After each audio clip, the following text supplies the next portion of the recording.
Na graça. Tiago 5, do verso 13 ao 20. Está alguém entre vós aflito? Ore. Está alguém contente? Cante louvores. Está alguém entre vós doente? Chame os presbíteros da igreja e orem sobre ele, ungindo-o com azeite em nome do Senhor. E a oração da fé salvará o doente, e o Senhor o levantará. E se houver cometido pecados, ser-lhe-ão perdoados. Confessai as vossas culpas uns aos outros, e orai uns pelos outros, para que sareis. A oração feita por um justo pode muito em seus efeitos. Elias era homem sujeito às mesmas paixões que nós, e, orando, pediu que não chovesse. E por 3 anos e 6 meses não choveu sobre a terra.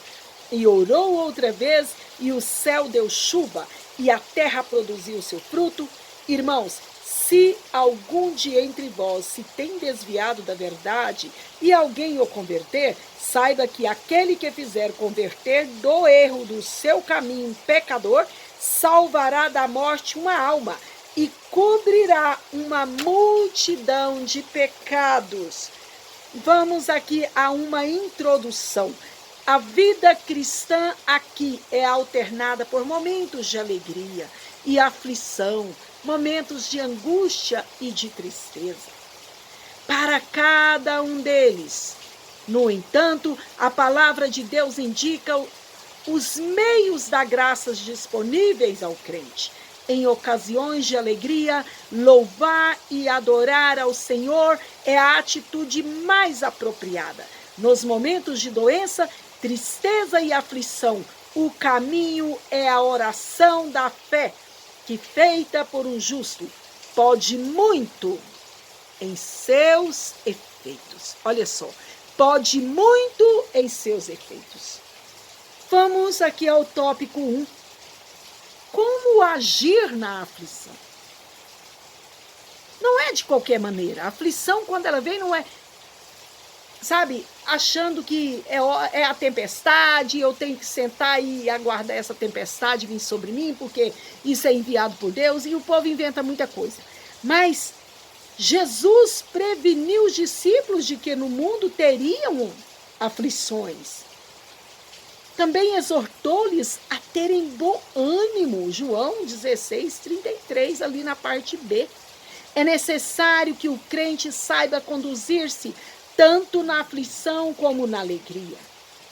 Primeiro, superando a aflição. Tiago indaga: está alguém entre vós aflito? Ele faz uma pergunta: está alguém entre vós aflito? Eu lhe faço: você está aflito? Aflita? A resposta do apóstolo é: ore. E eu também dou essa resposta: ore. A aflição é sinônimo de angústia. Em consequência, quase sempre vem a ansiedade, vem a tristeza, a depressão. Homens de Deus passaram por isso. Davi chegou a clamar no Salmo 42, ali no verso 5, pela parte A. Você pode ler lá quando diz que: por que estás abatida, ó minha alma? E por que te perturbas em mim? Gente, Jonas chegou a desejar a morte, ali no capítulo 4, né, no verso 3. Para vencer a aflição é preciso entender que, primeiro, é que a aflição ela ensina. Deus permite a aflição para o crente fiel com um propósito proveitoso, que ao final glorifica o seu nome. O salmista disse no Salmo 119, verso 71, foi-me bom ter sido afligido, para que aprendesse os teus estatutos. São as lições mais eficazes, as que se aprendem através da aflição. Antes de ser afligido, andava errado, mas agora guardo a tua palavra. Verso 67 de Salmo de número 119. 2. Deus vê a aflição do justo. Davi, louvando a Deus, afirmou: eu me alegrarei e me regozijarei na tua benignidade, pois consideraste a minha aflição, conheceste a minha alma nas angústias. Salmo 31, 7. Aí vamos para 3. Tudo contribui para o bem do crente. Paulo escreve que todas as coisas contribuem juntamente para o bem daqueles que amam a Deus, daqueles que são chamados por seu decreto, Romanos 8, 28. Confiando nessa verdade bíblica, o crente fiel não pode nem deve desesperar-se. 4. Deus é refúgio, é fortaleza, é socorro. Em qualquer situação aflitiva, o servo ou a serva de Deus tem onde encontrar o refúgio e o amparo para suportar as aflições. Ele tem em Deus o seu refúgio e fortaleza, socorro bem presente na angústia. Salmo 46, 1. 5. Em tudo devemos dar graças. Dar graças a Deus na bonança é fácil. Difícil mesmo é dar graças a Deus quando na enfermidade, na luta, na tribulação, no acidente, na calúnia, na difamação. Aí é difícil. Mas a Bíblia diz lá em 1 Tessalonicenses 5,18, diz assim, ó: em tudo dai graças, porque esta é a vontade de Deus em Cristo Jesus para convosco. É a atitude, sabe, correta para fazermos, é dar graça. É o que o cristão verdadeiro deve fazer. 6. A oração é o caminho para a vitória. Não é fácil orar. Não é fácil orar. Contudo, não há outra saída, não há outra solução para enfrentar as aflições, os sofrimentos. Jesus recorria sempre à oração. Nós podemos encontrar lá em Marcos 1,35, capítulo 6, 46, capítulo 14, 32 e Lucas 6, 12 sobre isso. Ele ensinou a orar, Mateus 6, 9. Orar é a atividade mais difícil de ser desenvolvida nas igrejas, mas é a oração juntamente com a palavra que sustenta o crente nos caminhos do Senhor. O diabo tem medo do crente que ora sempre, sem desanimar. Ele ri dos pregadores que falam muito e oram pouco, mas treme ante os homens e mulheres que oram muito. Por isso, Tiago afirmou: está alguém entre vós aflito? A resposta vem de imediato: ore. Vamos aqui para,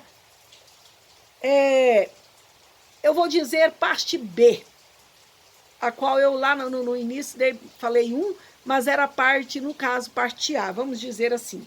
Aí vem, experimentando a alegria.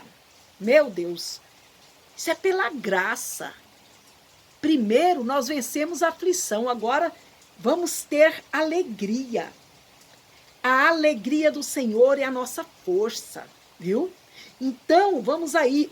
A alegria do Senhor é a nossa força. O fiel deve buscar a alegria do Senhor, pois ela é a nossa força. Neemias 8:10 fala sobre isso. Nunca vi um crente realmente alegre no Senhor desviar-se. O crente alegre, ele não desvia. É porque ele tem o Espírito Santo, ele tem alegria dentro dele. Viu? Pense nisso. Normalmente, quem se afasta da igreja já é crente frio, está fraco, moribundo, triste, abatido. Esse precisa de ajuda, precisa de apoio, precisa do amor, precisa de intercessão, está fraco, abatido. 2. Onde encontrar tamanha alegria? Na tua presença, abundância de alegria. Salmo 16, 11. Meu Deus, a própria Bíblia diz que na presença do Senhor há abundância. Abundância é o quê? É muita coisa. É coisa demais. Então, há alegria demais. A presença do Senhor situa-se em qualquer lugar onde houver 2 ou 3 reunidos em seu nome. Mateus 18, 20 fala disso. Mesmo sozinho, orando em espírito, o crente sincero entra na presença do Senhor. A alegria autêntica é encontrada na presença do Senhor. Ela vem de cima e de dentro do nosso ser. Jesus disse que quem nele crê rios de água viva correrão no seu ventre. Oh, aleluia, João 7,38, né? Correrão do interior. Eita, Deus lindo e maravilhoso, esta alegria tem que partir, ela não é porque outras pessoas nos fizeram sorrir, não é isto. Faz a gente sorrir, a gente alegra, pronto, passou, não. É passageira essa alegria. A alegria que estou dizendo é aquela alegria pela graça, alegria que vem do interior, que vem lá da alma, uma paz, uma alegria. Que coisa boa. 3, o crente alegre, ele é bonito. As pessoas, em geral, desejam ser bonitas. Isso faz parte da condição natural do ser humano.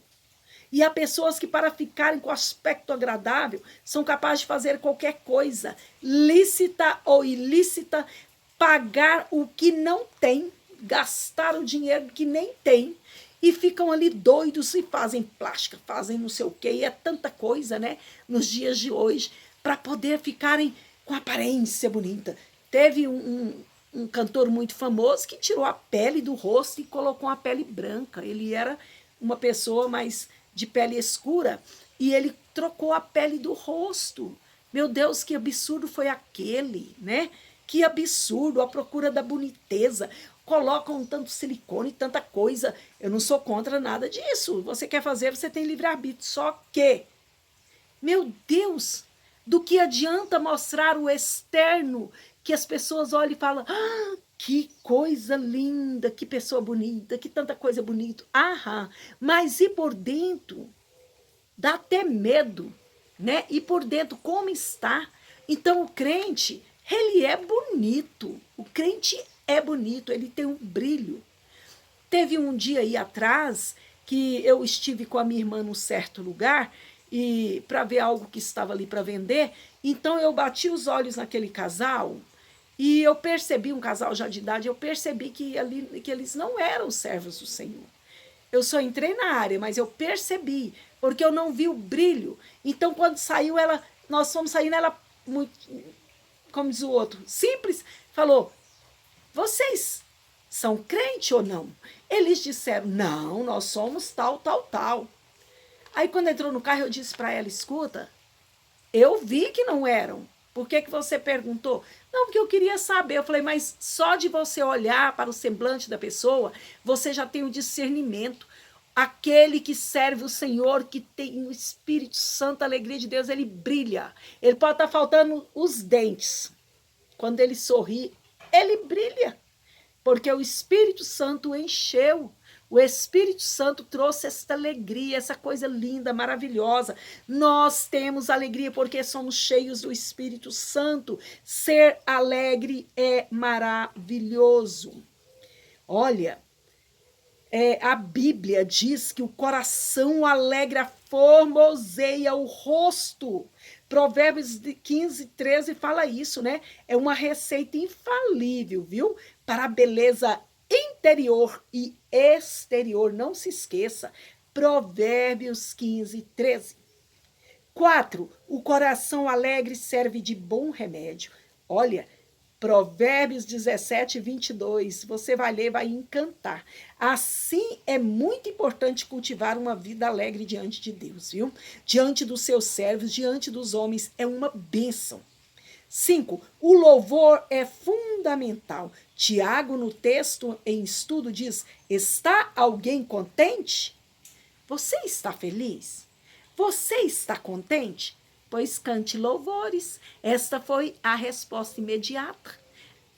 Tiago, ele perguntou: está alguém contente? Pois cante louvores.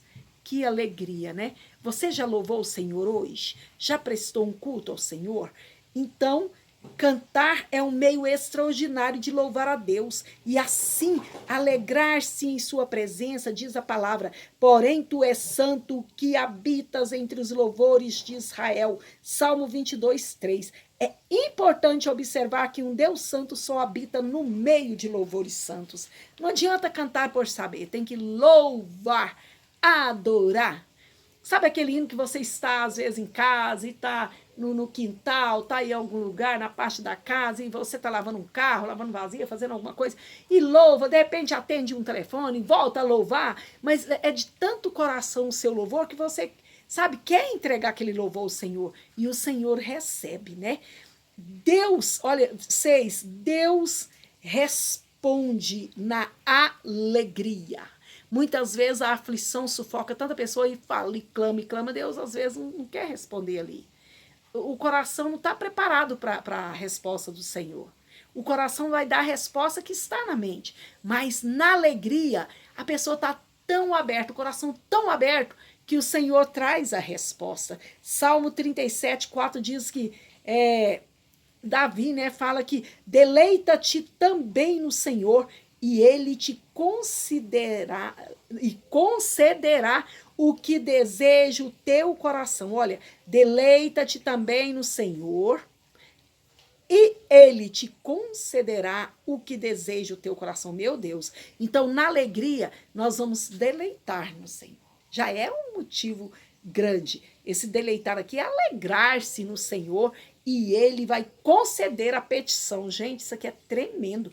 Muitas vezes há crentes que não recebem o que pedem porque não se alegram no Senhor. Então vamos lá, C, né? Como agir na enfermidade?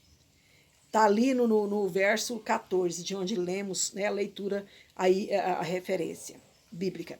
Chamar os presbíteros da igreja. Está alguém entre vós doente? A Bíblia diz assim, ó, chame os presbíteros da igreja. Por que os presbíteros? Como os presbíteros ou bispos do tempo do apóstolo, os pastores e obreiros de hoje devem ser chamados a orar pelos enfermos e ungí-los com azeite, pois para fazer jus a esses nomes, né, são crentes idôneos e dedicados à oração. Paulo diz assim que para Cristo, em Cristo não há macho e não há fêmea, né? Então, e aquele ide de Cristo ali de Marcos 16, ide, pregai o evangelho, ali não está dizendo homens vai ou mulheres vai, está dizendo o ide para todos. Então aqueles que vierem ao Senhor, que vierem para o Senhor, que aceitá-lo como único, suficiente Salvador, aqueles que se renderem a ele, renunciar às coisas do mundo, servir o Senhor com alegria.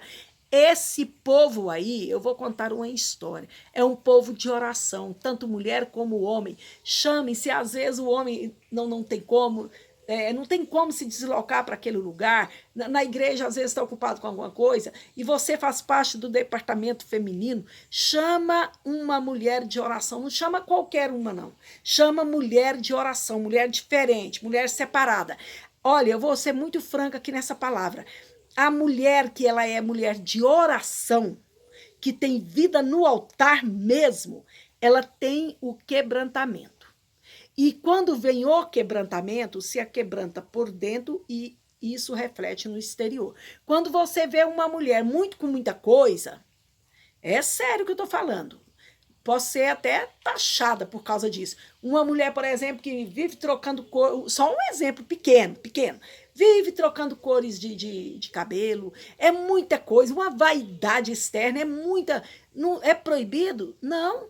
Vai para o céu? Se estiver com a alma aí tranquilinha, vai. Só que a pessoa que é de oração, de intercessão, ela é diferente, porque foi um chamado especial. Ela é totalmente diferente. O Senhor separou aquela vida para ser diferente, para tornar-se diferente. Então você olha assim, você já vê uma coisa diferente. Você não vê que é o arrumar demais no sentido de tanta vaidade. Você sabe que a pessoa já tem um brilho. Você olha e fala, ora por mim. A pessoa é separado. Você conhece o testemunho. Não vai mandando qualquer pessoa colocar a mão sobre a tua cabeça também, não, viu? Cuidado, porque também as aparências enganam muita gente. Então, vê se a pessoa tem um bom testemunho diante do Senhor, tá bom? Então, chame o presbítero, chama uma missionária, chama alguém que uma pastora, uma mulher coluna de oração, tá bom? Olha, interessante que veio muita chuva, depois a chuva passou, tá? Mas é uma palavra do céu aqui para o seu coração. Então, 2, receber a oração da fé. Olha os pássaros. Que coisa linda, só tem que agradecer, meu Deus, né?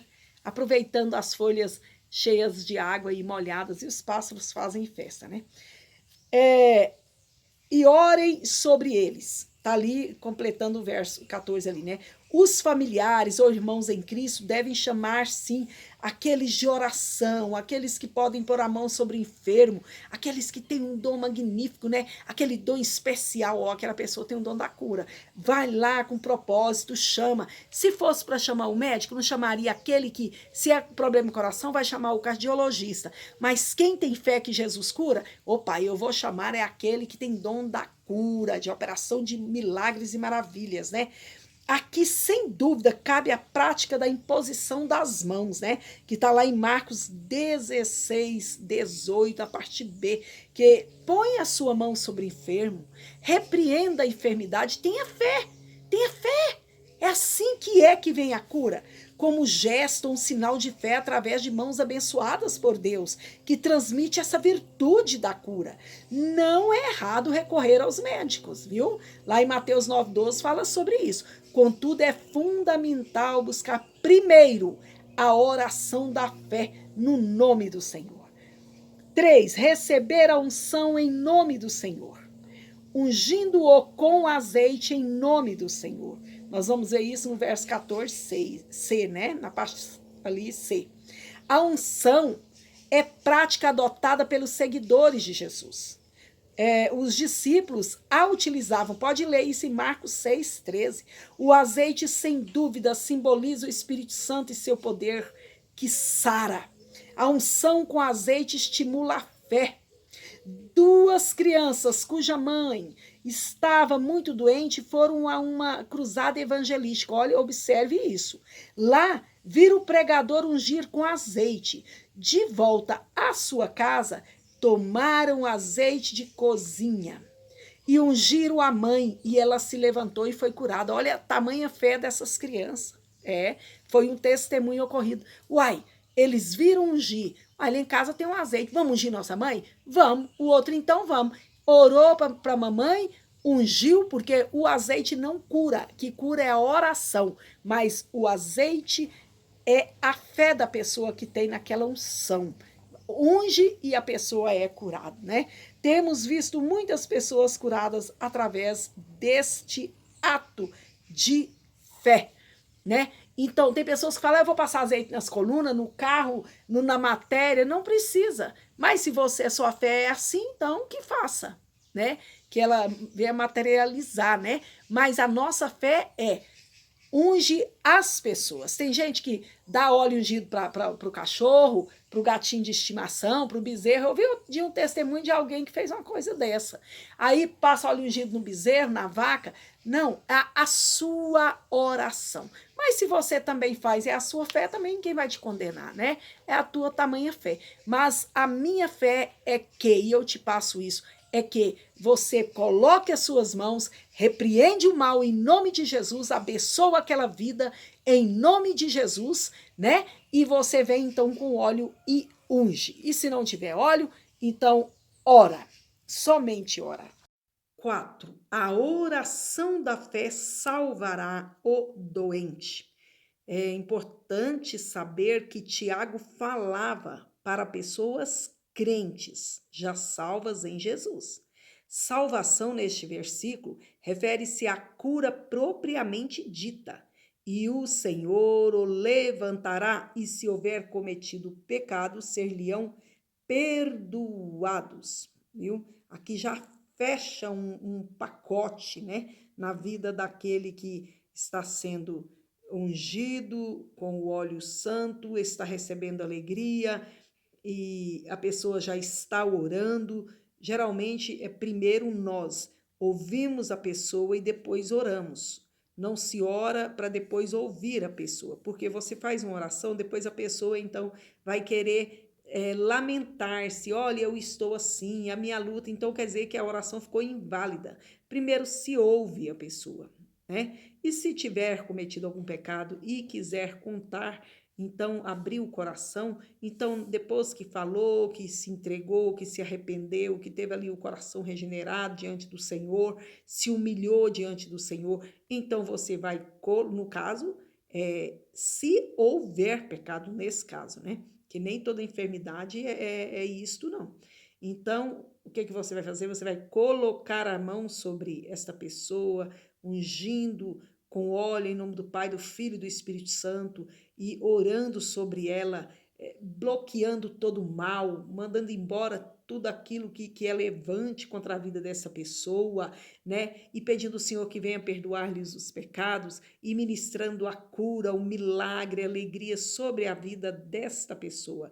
Então, nós vemos aí a cura da enfermidade física, e no caso de ter havido, então, os pecados, né? Após a pessoa falar, ele vai estar livre de tudo. Então, confessai as vossas culpas uns aos outros e orai uns pelos outros para que sareis, né? Se a pessoa que está orando por ti é uma pessoa de confiança, de ídolo boa, de testemunho, é homem de Deus, é mulher de Deus, sim, fale com esta vida. Agora, se você tem aquela intimidade com o Senhor, você está decidido a não pecar mais, fale ao Senhor Jesus. O dia que o véu do templo se rasgou de cima a baixo, estava nos liberando ali um livre acesso a Jesus. Nós podemos falar com ele, nós podemos arrepender diante dele. Vai e não peques mais. Mas se no caso é fraco, é melhor que procure, né, o seu líder religioso e fale com ele. Então, tá bom. Fechando, então, o texto sobre a oração da fé, Tiago diz que a oração feita por um justo pode muito em seus efeitos. Tá lá no verso 16, parte B. Quer dizer que se não for justo, está pondo a mão na sua cabeça, vai piorar as coisas para você. A pessoa tem que ser justa, pessoa de testemunho, pessoa com a vida no altar. Essa pessoa tem que estar com a vida muito espiritual muito acima da sua. Muito acima da sua. Então ela vem orar, viu? A vida no altar mesmo, orando por você, e você vai receber aí esse milagre tão grande do Senhor, né? Nós tomamos, por exemplo, Elias, que orando, Elias, quando ele, eu acho que não precisava nem olhar para o céu, ele abria a boca ou mandava chuva ou seca, ou fogo caía do céu, o homem tinha intimidade com Deus. Então, lembremos-nos que o Deus dele também é o nosso Deus. Vamos para o tópico D, convertendo o desviado. 1. A situação do desviado. Vamos então falar aqui da situação. A situação de um desviado ela é a pior, porque ela já conhece a verdade e a culpa torna maior. E quando a pessoa ele vai para a igreja, né? Ele aceita Jesus ou ele cresce dentro da igreja, sempre tem aquela coisa que atormentava. Se essa pessoa afasta dos caminhos do Senhor, deixa de cear, deixa da comunhão, aquele demônio que atormentava, ele vai voltar. Se ele não achar o Espírito Santo na casa, quer dizer, na alma da pessoa, no ser da pessoa, opa, a casa está vazia, o Espírito Santo não está lá, ele vem e faz morada. Ele dá uma olhada, depois fala, opa, peraí, vou chamar mais um reforço. A Bíblia diz que ele vai lá e chama mais 7. Aí o estado é grande do desviado. E a Bíblia é Bíblia, viu? Não pensa que a Bíblia, não, é esse desviado aqui, não vai entrar, não vai encaixar nisso, não, vai encaixar. Se você não estiver em comunhão, participando da ceia, firme com o Senhor, indo na casa do Senhor, fortalecendo na palavra, na força do poder do Senhor, eu vou falar uma coisa. Tome cuidado, porque o demônio, o atormentador vai vir. E ele vai trazer sortes de malignas. Não é sorte de bênção, não, é malignas, que é uma sorte maligna, né? Para as trevas que bate palma, porque isso aí para nós não é sorte, isso é maldição. Ele vai trazer muitas enfermidades, tormentas, ele vai trazer o desemprego, coisas que vai atormentar, que vai fracassar cada dia mais. E a pessoa começa, ele ainda põe na mente do desviado assim, Quando você melhorar, você volta. E a pessoa fica, não, o dia que as coisas melhorarem, eu volto para a igreja. Ele não vai voltar, porque as coisas vão piorar. Então, seja esperto, corre, volta para os caminhos do Senhor enquanto é tempo. Não vai melhorar do jeito que você tá, viu? Tem que voltar para os caminhos do Senhor e ter comunhão, independente de ser curado ou não, de alguma coisa ou não, porque Deus continua sendo Deus e ele não negocia com ninguém, mas a misericórdia dele estende sobre o povo dele. Amém? Então, o diabo ele faz de tudo, viu, para que o desviado fique sem condições de voltar para a igreja. É por isso que tem alguém, as pessoas dizem, tem um dito assim que diz assim, ó, a igreja dos desviados é maior que a igreja dos que permanecem no caminho do Senhor. E é verdade, muitos são os desviados, tá? Então, socorre-se a si mesmo. E se você tá tudo ok, envia então o vídeo aí, compartilhe com alguém, né, que vai ouvir essa palavra e vai voltar para os caminhos do Senhor. 2. Salvando uma alma da morte. Tiago diz que se alguém converter um que se desviou da verdade, salvará da morte uma alma e cobrirá uma multidão de pecados. É tarefa difícil lidar com pessoas que abandonam a igreja. Geralmente ficam cheias de mágoas, ressentimento, tem uns que ficam até com ódio, com ira, toma raiva, vira aquela coisa esquisita que os demônios conseguem colocar isso na pessoa. É importante que nas igrejas haja alguém que se dedique ao ministério de ir atrás desses feridos de almas, caídos à beira do caminho, e pregar, e com amor, e falando, olha, Jesus te resgata daí, Jesus te tira daí. Então, fique atento a isso, tá bom? Não deixe... mas desviou porque quis, não. Ore, se não pode chegar nessa pessoa, interceda. Faça o seu caderninho de oração, comece a interceder as páginas dos desviados e vai intercedendo por essas vidas. Você vai salvar uma pessoa do fogo do inferno e pecados serão perdoados. E eu aqui, por inferência, creio que até o pecado, aquelas falhazinhas nossas, quando estamos capturando de volta para casa uma ovelha perdida, o Senhor, sabe, põe no mar do esquecimento, o Senhor nos ajuda, o Senhor, ele nos fortalece, e se tiver qualquer falha, ele vai nos perdoar, e eu tenho certeza. Estamos trabalhando para o reino com o coração arrependido. Por fim, conclusão, nós vamos fazer desse estudo. Diante das aflições, precisamos ter a atitude correta, né? Em lugar de murmuração, devemos recorrer à oração. Graças a Deus que pela vida espiritual abundante, Jesus nos concede alegria plena diante da qual devemos cantar louvores ao seu nome. Os doentes têm a oração da fé a seu dispor, né? E pela unção aí do óleo feito em nome do Senhor, vai ficar completamente sarado, perdoado os pecados, e que Deus nos ajude a viver de acordo com a palavra dele, de acordo com a santa palavra. Eu te agradeço por ouvir este vídeo, assistir, compartilhar. Aqui eu comecei, estava um pé de chuva aqui em casa, agora graças a Deus graças a Deus pela chuva, né? E agora já não tem mais água alguma, a não ser nas folhas. Quero falar para você que Jesus é o dono do tempo, da natureza e é o dono da nossa vida. Se você está firme no Senhor, firme-se mais. E eu lhe aconselho, está desviado, tem misericórdia da tua alma, volte para os caminhos do Senhor, mas volta correndo, volta rápido, deixa aí, se inscreve, eu quero reconciliar, eu estarei orando por você, tá? Rosa Dias AC, @hotmail.com ou 62991882681, missionária Rosa Dias. Estou orando por você. Fique na paz.